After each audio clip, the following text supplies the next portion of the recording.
năm ấy sao sáng soi cuối trời. Mùa đông năm ấy con Chúa sinh xuống đời. Nhịp ca véo von bao thiên thần vang hát.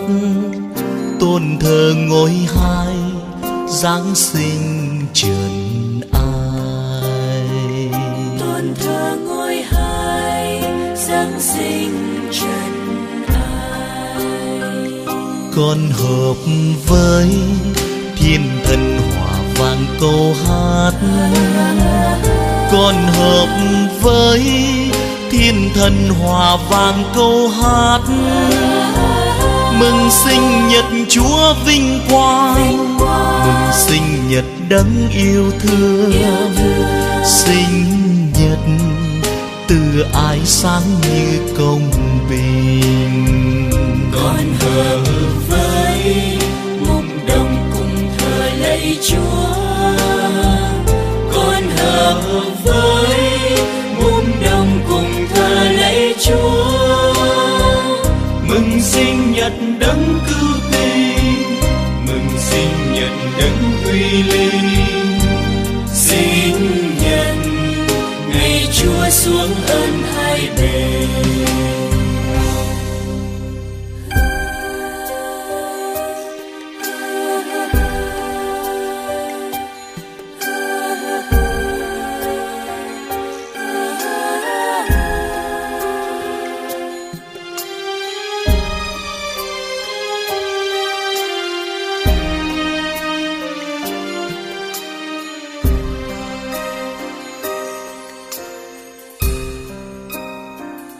Mùa đông năm ấy vui tiếng ca nhịp nhàng.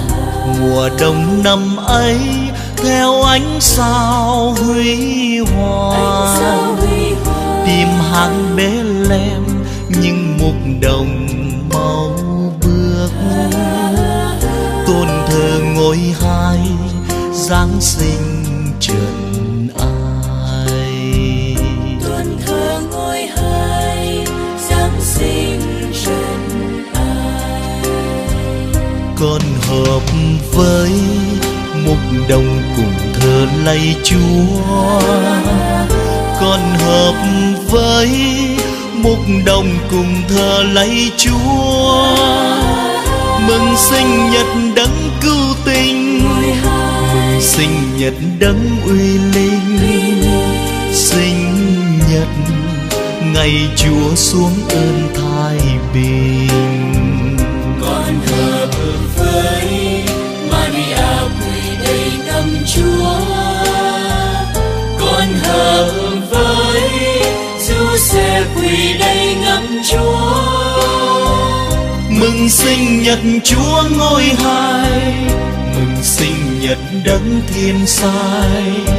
Sinh nhật một lễ đáng ghi muôn đời. Sinh nhật một lễ